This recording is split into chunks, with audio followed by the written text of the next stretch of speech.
All right, ladies and gentlemen. So as you've seen across social media, this is a big one for Offside Lacrosse. We are sitting down today with the commissioner of the NLL, Nick Sakiewicz. Hopefully I didn't botch that last name, sir. Sakiewicz. That's Sakiewicz. good. No I've worries. been practicing, and Nick you know what? I is, just listened to Rod Peterson say it like 7 times, and Nick it's is still. fine, Jerry. Nick is fine. All right. Well, Nick, I want to welcome you to the show. Obviously, my co-host is always Josh Egan down below there, getting set up and ready to roll. This one's big for us because obviously we are really enjoying the Thunderbirds here in Halifax. We get to talk with Charlie Ragusa and obviously a lot of the people from the Thunderbirds organization, but it's good to expand that. And who better to have on as the first guest beyond the Thunderbirds than the commission himself to ask you a few questions about the league. So for you, how's everything going today? And I know you had a little late landing getting in here, so how's everything going now? Yeah, no, all good. It's been kind of a bittersweet year. Obviously, not having been able to play a game because of the global pandemic, but on the business side, it's been really good. A couple expansion teams, 2 existing team sales, which set a new benchmark for valuations in the league, and a Fanatics deal and a Fanatics website up in Canada launch, and lots of good stuff on the business side. And we kind of feel like we were regaining the momentum we had before we shut down, but just really ready to get back to playing lacrosse. Well, you talk about shutting down. I want to ask you that question right out of the gate. Obviously, that was a tough one. You know, no one knew what COVID was going to bring. No one knew if we'd get back or not. And then to lose the entire season, especially like you said, with the momentum building and really eyeballs really turning to the NLL.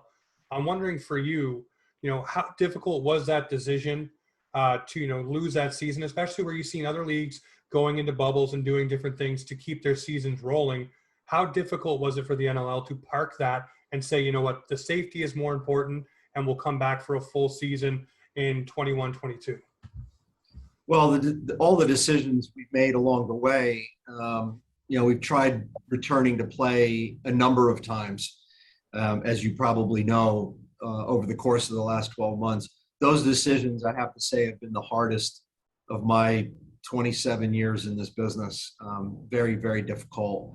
Obviously, safety and fan safety, player safety was always the first priority, and the second and third priority. So we were just finding ways, like all the leagues have been doing, to find ways to return to play. But at the end of the day, you know what's happened, and things are getting so much better now. We're really excited about December 3rd, which is opening weekend, the start of opening weekend. We've got a great slate of games scheduled for that weekend, and we're really excited to get back at it. I'm making my first trip to Toronto this week to visit our new broadcast partners at TSN up there in the GTA. So I'm excited about that and just getting things back to normal. So it's been a little bittersweet for us, both on the business side, very good. We had a really fantastic year from a revenue standpoint and an operations standpoint, believe it or not, even though we haven't played a game, but we are really missing the game. Well, let's talk about that TV deal for just a moment, because obviously that is a landmark deal for you guys. So what is that going to entail? Can you give us any details? Is it going to be a regular season game or 2 a week? Is it going to be the full sched? What is exactly going to be the TSN experience, I guess, for the NLL fan to take in games?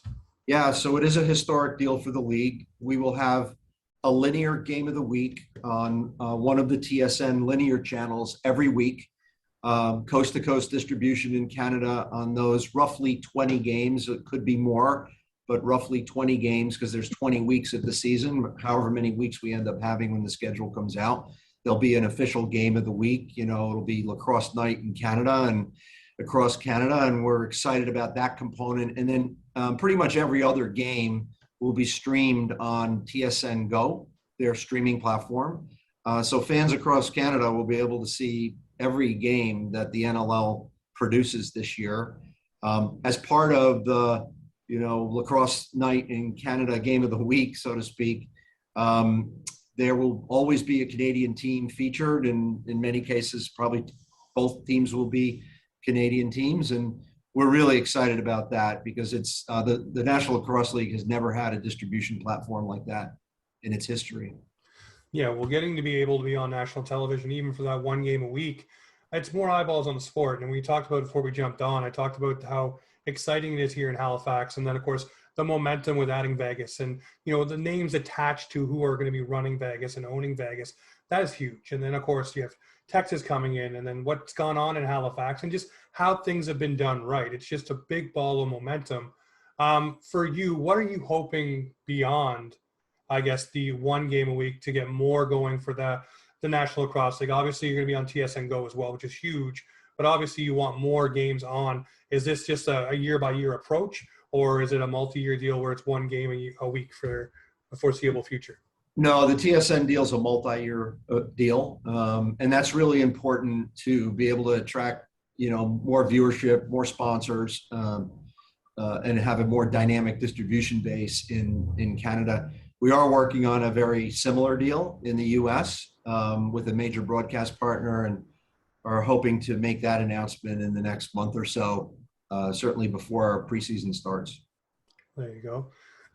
So for you, I want to ask the question, what drives the passion for you for the NLL?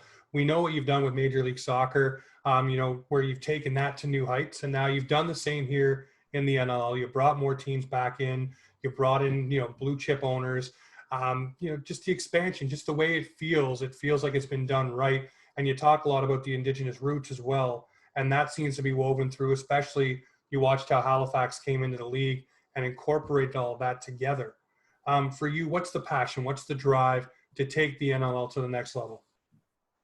Well, everything you just said, Jamie, I've fallen in love with this game. I think it's the best lacrosse players in the world. The athletes are phenomenal. The competition itself is world class in every way. Many of our teams, like the Thunderbirds, put on an incredible show for the fans. The fans are so passionate, and that's what I enjoy the most. Look, we did a lot of great things in Major League Soccer over my 21 years there, and the NLL is on a similar trajectory. Now we've laid the foundation, but make no mistake, the league has a long way to go before it achieves the level of success that Major League Soccer has achieved. And we approach every strategic plan every year, every 5-year plan, very humbly and very self-reflective to get better and better each and every year. So the NLL has a long way to go. And I guess that's part of what I'm really passionate about, is that we have, probably 10 to 20 more years of expansion and growing the game and growing the sport. And, over the last 5 years, our franchise values have increased 11 and a half times from where they were when I first joined the league. And that's a great benchmark, but if we could do that again over the next 5 years, the NLL teams will have incredible value in their respective markets. And we're really excited about that. Well, one thing I want to ask, obviously, about stepping in as commissioner. When you stepped in, what was the first thing for you that came to mind that, hey, this is something we need to address to change not just the culture, but the way the NLL was viewed, to take it to those next levels you're speaking about? Really 5 things. And those 5 things are the priorities that we built the league around over the last 5 or 6 years. The first is the league was 9 teams and had some weak owners in some markets that didn't have great arena deals. And, the league was candidly, probably 9 teams, and it headed in a direction of 7 teams. So we immediately had to shore up those teams and brought new owners in and really created stability for those markets. The other thing we did, we needed, and part and parcel with that, was to lay out an expansion plan. The league needed a bigger footprint. We just didn't have enough teams for scale to grow a commercial revenue business, scale to grow a TV and media business. TSN wasn't interested in the NLL at that time. Other big broadcasters in the US weren't interested at that time because our scale wasn't big enough. Non-endemic partners like Anheuser-Busch, Michelob Ultra, Geico, partners that we brought on over this time, weren't interested in the NLL because it didn't have a big enough footprint. So first priority was expansion. Second priority was, and the rocket fuel that drove the growth of Major League Soccer, was attendance growth. Major League Soccer had year-on-year attendance growth over a sustained period of time, 10, 15 years. And over that sustained period of time, that attracted more owners, more investors. Attendance was growing. Commensurate to that, viewership in television was growing, and that helped fuel the flame of Major League Soccer's growth. Same thing's happening in the NLL. So that was a second really important priority. Third one was establishing a commercial business. The league really only had one source of revenue, and team got a carpet and an arena to play 9 games in. There wasn't really a national commercial sponsorship business. There was no media business. There was no e-commerce business. The NLL had never sold merchandise on the internet with an e-commerce partner. So we've changed all of that. We now have a media business that is generating rights fees, albeit small and modest, but it's a business and we're growing it. We have a streaming business as well, where all the games for the NLL are available to fans, and that's a growing business. We announced a relationship with Fanatics back in November, and we'll be really on full-on launch in Canada and the US with websites available in both countries to buy merchandise and make that available to the fans. And then the last thing we've been building, which we haven't had a chance to launch yet, is a sports betting business, which we'll be launching in December in our new season. So we have all of these new revenue streams that now going into the next phase commercially is going to be our focus on growing those revenue streams. And lastly, I'll say we really have come a long way with our relationship with the NLL Players Association, the newly named NLLPA, and with the new leadership of Zach Currier and Reed Reinhold, we've really been able to become partners in growing the league and our business. And that's going to be fundamentally very, very important on a go-forward basis. You cannot grow a young league. You know, the NLL isn't young. We're 35 years old, but we're kind of young because we've only been kind of on a path of growth for the last 5 years.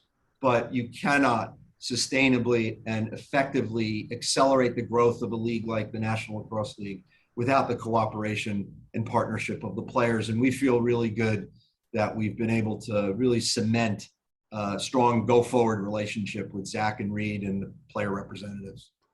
So the sports betting, is that going to be, say, online? Would it be in arena? Can you expand on that a little bit? Because I love gambling on sports, and I just wish that there was more in arena betting where I'm from. Is that going to be a possibility? No question. So, you know, it's a complicated business to get into.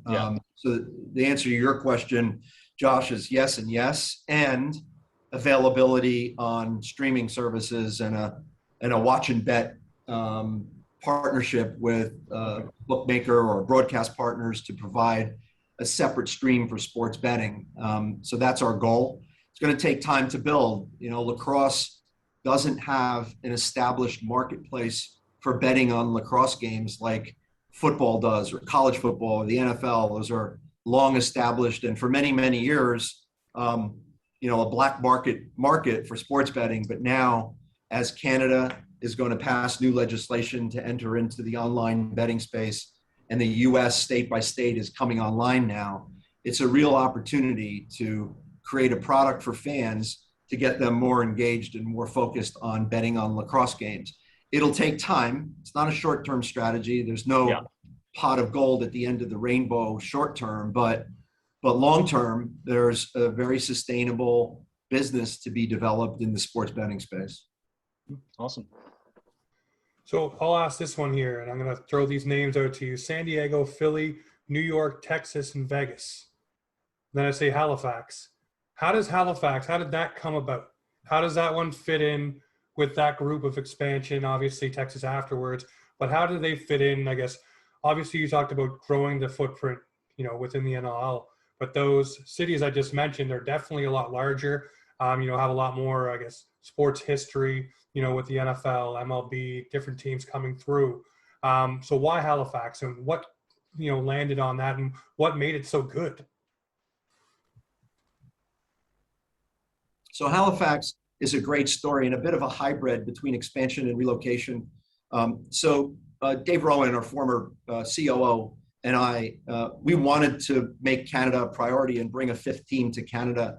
So we looked around and we had conversations in all the target cities, Ottawa, Montreal, Winnipeg, Edmonton, and Halifax was on our radar. So as we did our research really showed Halifax to be a very vibrant major league sports town, starved city. And we began conversations with NC East, who manages Scotiabank Arena downtown, and just first visit to Halifax, we were like, Dave and I remember flying back from Halifax, we were like, holy cow, this is going to be an amazing city. All our research points to it. The mayor is unbelievable. The government's unbelievable. The fans are there. They're hungry for a major league team. So we started negotiations on the arena deal with Carrie Cousins, the president of NC East, looking at Halifax as an expansion city. And then Kurt Stiers, at some point in that process, the then owner of the Rochester Nighthawks, rang me up and said, I'd be interested in relocating. I'm having a tough time in Rochester. You know, he was renting the building there. The team was kind of one of those teams that was struggling, not because of the ownership or the market, just the dynamics of the arena there were very difficult. So we started working with Kurt to relocate his team to Halifax, which is really what happened. And then simultaneously to that, Pagula Sports and Entertainment were taking over the operations of the arena in Rochester and took over those operations and expressed interest to us in keeping the Nighthawks in Rochester, but as an expansion team. So the way it worked out, it was a simultaneous deal that the board approved, and it was a total win-win-win-win for everybody, because the Nighthawks got to stay in Rochester under Pagula Sports management and operations. Kurt really got an amazing reward for being such a great owner over the years in a market like Halifax. We had negotiated an amazing arena deal for him and the fans, and obviously everybody turned out for the Thunderbirds, and now that's one of our flagship franchises up there. So it all turned out well, and that was part of all the work that we had to do to shore up ownership and create some stability with teams and markets to make it happen. Now, I asked John Catalanato, basically, executive of the year, I said, when you came to Halifax, did you expect this to be the way it was? And to be, this great and everybody showing up and just the atmosphere and the fans and the fanfare around the team. And then, of course, the product they went, I think it was 8-0, we're beating everybody, doing great. For you, did you expect that to happen? Not just the on-field product, but obviously everything overall, to be that, I guess, entrenched in the community that fast and have that much readily going in for the Halifax Thunderbirds when they got here? Well, we weren't surprised because we had done a lot of research on the market. We had been to the market numerous times. You have to remember, this was over maybe a 2-year period. So we spent a lot of time kind of knowing what we were in for in Halifax and why we really recommended it to our board, which ultimately approved it to make it happen. So we weren't surprised, but I just was talking with John Catalano before I jumped on the plane this morning, and he, we were talking about another unrelated issue, but I guess I would say we're just heartened by the level of support that the Thunderbirds get from the community. They're so relevant. Kurt Stiers and John and the whole group up there that is making it happen on the ground is really integrating itself into the community and becoming part of the fabric of that community, which is what every team needs to do. Every local team. I've run 3 teams in Major League Soccer, and the most important thing to any professional team in any sport in a community is to become the fabric of that community. And with all of their social programs and outreach programs that John has led and Kurt has supported in that marketplace, it's not a surprise to me that they're getting the kind of results that they're getting and that there's such a buzz in the marketplace in Halifax. Well, you look at the overall setup and the game day setup, you look at teams coming in and they're probably going to look to Halifax to kind of emulate, just the excitement. And we talked a little bit ago about, getting back to the roots, the indigenous roots, and we really did that here in Halifax, with the paddle to, getting here, the whole trip and the whole experience. For you, what is in store for the NLL this year in terms of that, and making sure that that is always recognized and going with the growth of the NLL? Well, we're coming out of a 5-year strategic plan that has been, in our view, very effective and very successful getting us to this point. Again, like I said earlier, we're very humble and self-reflective about how we can do better, and we're now putting the finishing touches on the next 5 years and what that next 5-year plan looks like. And we're expecting similar growth. The league's revenues have grown by over 700% over the last 5 years versus the previous 5 years. We've almost doubled the size of the league in terms of number of teams. We've grown new revenue streams that we have to invest in and continue to grow. Franchise values have dramatically increased over the last 5 years, and they'll continue to do that. So I guess that's the answer to your question, Jamie. That's the expectation, is that a little bit more of the same, but with a heightened focus now on taking those revenue streams we've built: commercial sponsorship, media, e-commerce with Fanatics, sports betting, and really rolling up our sleeves and growing those revenue streams. Because the league will expand, one team a year. If we want to become a 30-team league, we have another 15 to 20 years of expansion. But after 20 years, that expansion revenue is going to dry up, because you're not going to expand the league to 100 teams someday. Yeah. You're going to be capped at 30 or 36 teams someday. So these revenue streams that we've built and established over the last 5 years have to be nurtured and developed and grown, because those revenue streams are sustainable, presumably forever. And so that's what this next 5-year business plan is all about. Well, I got two more things here on this, what we're talking about. You watch what the MLB has done with the Field of Dreams game, and then you watch what the NHL does with their outdoor game. For the NLL, I know right now we're still growing, and it's going to be a little while growing. But is there any thought to putting a game like that together within the NLL to celebrate everything and bring everything together and have that kind of spectacle, especially when you got TSN coming on board? That right there is a big, juicy one where you can have all the sponsors and everybody coming in, and a lot of eyes will be on it. Especially you watch the optics of them walking through the cornfield, coming on the ball field. Those things, people love it. They eat that up. I'm wondering if the NLL is going to be doing something similar. So Jamie, do you have our meeting rooms tapped, or my cell phone tapped? Oh, breaking news. The answer to that question is yes. We've been probably having a lot of ongoing conversations over the last 5 years about all-star games and tentpole events. And, we've built our draft into a tentpole event. It's really the only tentpole event the league has to date right now.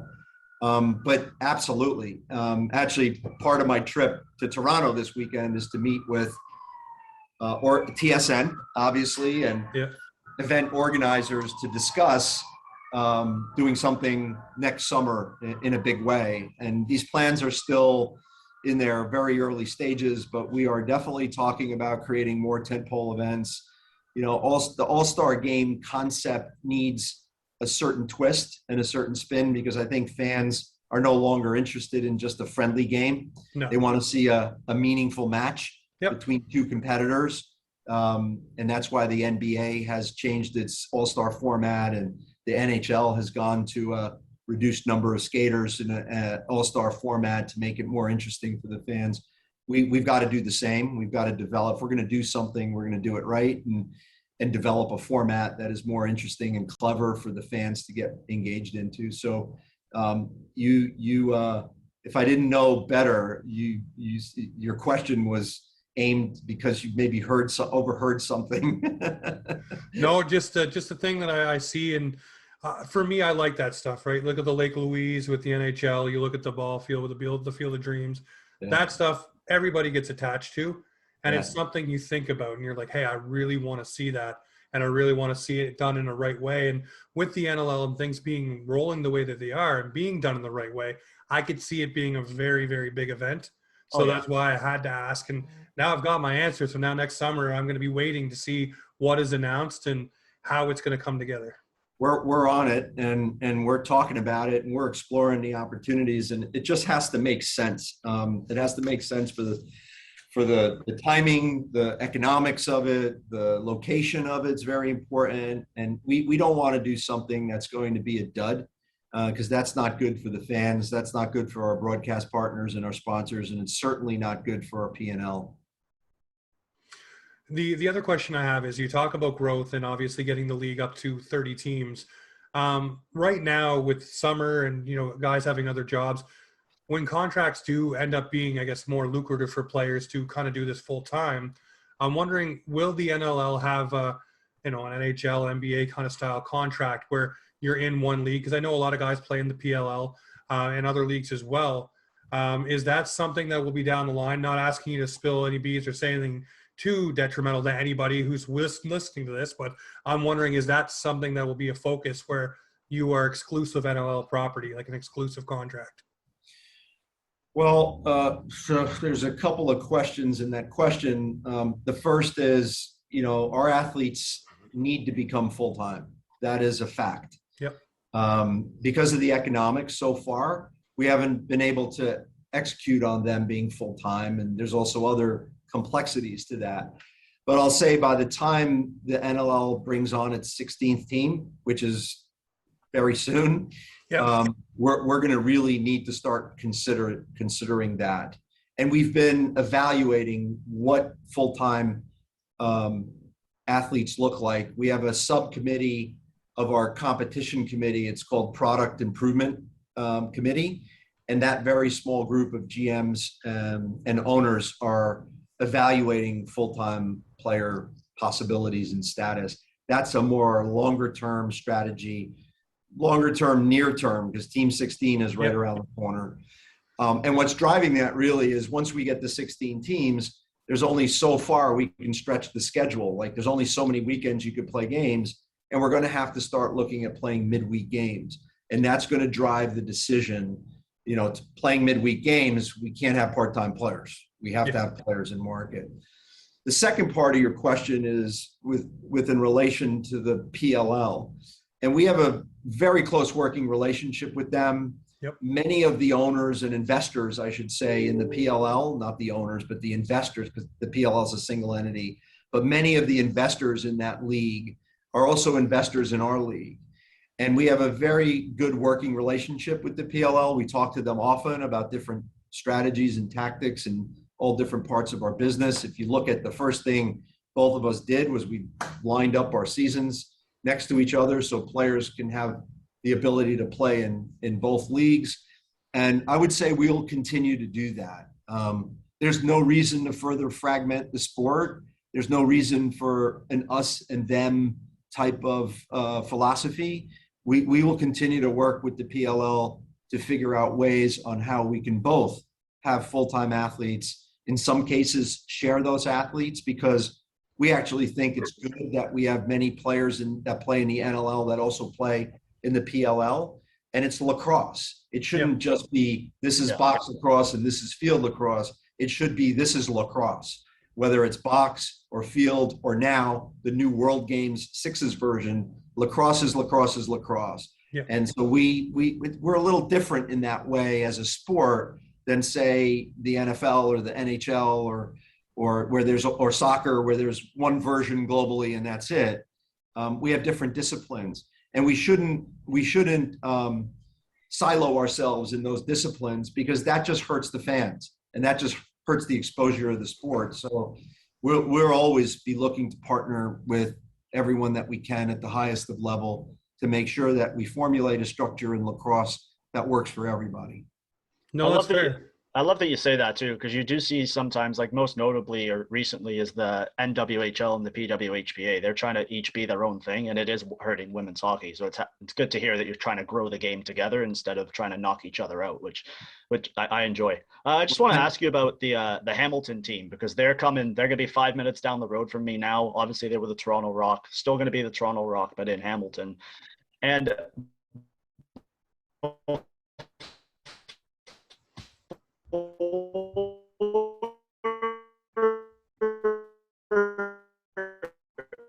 they were it too much, but now I'm picking up more of a vibe.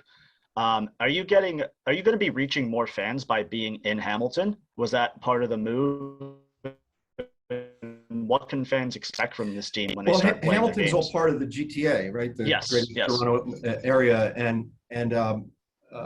I get the ticket sales reports every Monday, and the Toronto Rock are top of the list with two other teams in our league that are leading the way in season ticket sales and renewals. So I think the answer to your question, Josh, is yeah, we're pretty excited about what's happening with that move. And the Toronto Rock are going to be the GTA's team, and they'll be playing at the First Ontario Centre in downtown Hamilton, which I can't say enough good things about the management of that group. They really rolled the red carpet out for us. And Mike Scanlon, who's a senior executive at the company that manages that arena, is a good friend of mine, actually my former general manager of the soccer stadium that I operated here in Philadelphia. And he really had his GM and his whole staff roll the red carpet out for the Toronto Rock, and Jamie Dowick and his staff, and really put together a good deal. So I think it has all the ingredients of huge success, and the early signs are that it's going to be a very good home for a long time to come for the Rock. Yeah, awesome. I imagine it having kind of the same atmosphere as a Ticats game, because when you go there, it's diehard fans. They love being there. So bringing another sports team in here is going to be awesome. Like I'll definitely go and check out some games now that it's closer too. So I love it. Yeah, it's going to be good. It can be a fresh look for the Rock, and I think it's going to be exciting. Yeah, for sure.